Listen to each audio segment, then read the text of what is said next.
Monsieur le délégué général, dans son discours de politique générale le 12 juin dernier, le Premier ministre a affirmé que l'instauration d'une consigne sur certains emballages ferait l'objet d'une concertation, notamment avec les collectivités. C'est une des dispositions du projet de loi de lutte contre le gaspillage et pour l'économie circulaire qui prévoit le retour de la consigne. On l'a vu sur les bouteilles plastiques notamment. Le système actuel organisé par les collectivités repose sur une mutualisation des coûts de collecte et de tri des déchets d'emballage. Or, la consigne pourrait fragiliser l'équilibre financier des centres tri gérés par les collectivités. Alors, comment permettre la mise en place de cette mesure efficace en tenant compte de cette difficulté? Avec la mise en place de la consigne, on trouvera sans doute des produits consignés dans les bacs de collecte sélectifs. Comment faire évoluer le geste tri sans brouiller le message ni le décourager? Et faut-il examiner la possibilité pour les collectivités de toucher la consigne sur les produits retrouvés dans leur bac? Enfin, les filières à responsabilité élargie des producteurs se donnent pour objectif de décharger les collectivités territoriales de tout ou partie des coûts de gestion des déchets et de transférer le financement du contribuable vers le consommateur. Comment améliorer la situation, sachant que une part importante du budget est dirigée plus vers le contentieux que la mise en œuvre? Merci, chers collègues.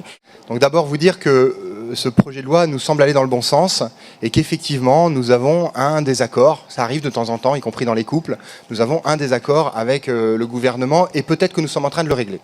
Pourquoi? En fait, je vais vous la faire très simple. Si vous avez regardé la télé ces derniers jours sur la consigne, et on a été très présents, vous demandez à un Français, est-ce que vous êtes pour ou contre la consigne? 95% de gens disent oui. Mais en fait, on ne vous a toujours pas dit ce que c'était. En réalité, la plupart des gens ont en tête cette idée qu'on a eue dans un autre temps, que par exemple, on pouvait ramener une bouteille de lait vide, on nous redonnait le prix de la bouteille, ou on pouvait récupérer une bouteille de lait pleine. Vous voyez, c'est un système de réutilisation, de réemploi. Là, le modèle principal qui nous est proposé, et encore une fois, il est principal et probablement qu'il sera amélioré et enrichi. Je le pense sincèrement, hein, je parle pour la majorité. Mais aujourd'hui, toute la communication, regardez les photos qu'on a prises, regardez les débats qu'il y a eu, c'est focalisé sur la bouteille en plastique. Or, dans le cas qui nous est proposé, la bouteille en plastique n'est pas réemployée. Elle est broyée. Elle est broyée et recyclée exactement comme si elle était dans le bac jaune. Donc là, ça amène à une question quasiment comportementale. Quel sens ça a de ramener en magasin quelque chose que vous pourriez mettre dans votre propre bac qui va avoir le même destin? Le seul intérêt, vous l'avez évoqué, c'est le signal prix. Alors, deuxième réponse de monsieur et madame Michu, c'est « Oui, mais comme ça, si je peux gagner 25 centimes d'euros, je le fais. » Il ne gagnera pas 25 centimes d'euros. La bouteille, elle a augmenté de 25 centimes avant. C'est-à-dire que la bouteille de Coca, elle est passée d'1,25 € à 1,50 €. Il n'y a pas de cadeau pour le consommateur. Il y a un retour. Et un retour, non pas pour le réemploi, mais pour la réutilisation. Et le troisième élément qui est difficile à gérer, c'est la question de, oui, mais au moins les bouteilles ne seront pas dans les caniveaux et dans les dépôts sauvages. Alors déjà, je vous invite à regarder, ça ne vient pas de nous, ça vient des ONG environnementales, quels sont les déchets plastiques que l'on retrouve dans la mer et qu'on retrouve dans la rivière. Majoritairement, ça ne sont pas du tout les bouteilles. Majoritairement, et le gouvernement va y répondre, c'est des objets de pêche. C'est-à-dire des filets, des lignes, etc., des flotteurs, etc. Mais très, très majoritairement. Le deuxième, c'est les bouteilles en verre. Et ensuite, vous avez les canettes, les bouteilles, etc. D'accord? Mais c'est un troisième niveau. Le deuxième problème que ça pose, c'est pourquoi se focaliser sur ces bouteilles en plastique qui sont aujourd'hui probablement l'objet le mieux collecté sélectivement en France et le mieux recyclé. C'est les chiffres sont officiels, hein, vraiment il n'y a aucune contestation. La seule chose qui est posée en fait, et je vais essayer de répondre à ma propre question, c'est qu'il y a un objectif européen qui a été introduit et qui dit les bouteilles c'est 90%. Alors je reviens à mes histoires d'objectifs. Soit tout d'un coup on se focalise tous sur le fait qu'il faut collecter les bouteilles plastiques, il n'y a que ça qui compte, et tout d'un coup on va effectivement remettre en cause tout ce qui a été construit dans le geste de tri en 25 ans par un éco-organisme, des opérateurs et des collectivités locales, au nom d'un gisement qui, je le redis, représente 1% de la poubelle, 10% des emballages, les bouteilles. Et la question, c'est pourquoi ce 90? Alors nous avons essayé de comprendre d'où venait cette idée d'avoir focalisé un objectif sur la bouteille. Et il s'avère que la demande vient des embouteilleurs.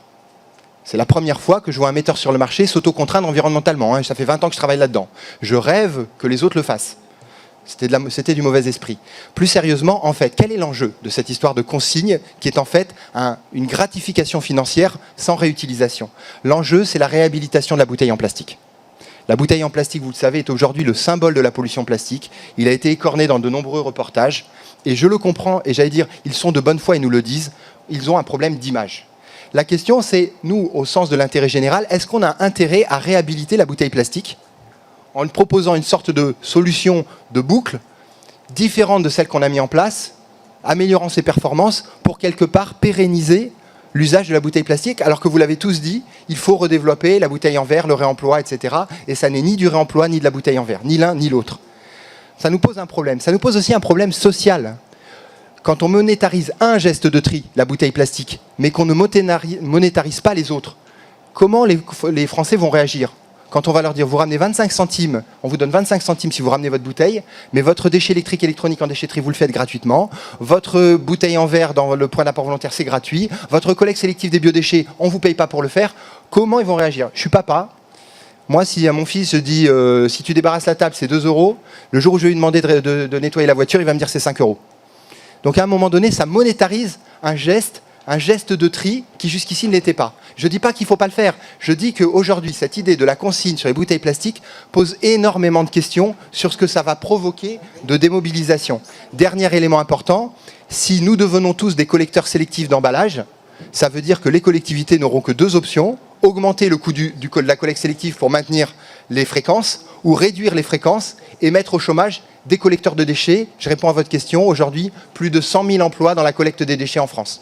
Donc, encore une fois, nous ne disons pas que l'idée de la consigne est mauvaise. Nous sommes favorables à la consigne pour réemploi. Nous sommes favorables à la consigne sur des collectes sélectives qui fonctionnent mal, comme les piles et des 3 œufs. Nous sommes même favorables à étudier la consigne sur les bouteilles. Mais on est en train de jouer à l'apprenti sorcier, là. Quand on va mettre en place ce dispositif-là, pensez au commerce de proximité. Que va dire le commerce de proximité quand il va avoir des automates dans les supermarchés ? Il nous le dit déjà. Et nous ? C'est une forme de fidélisation des supermarchés. Et nous ? Donc ça pose énormément de questions environnementales, économiques et sociales et comportementales.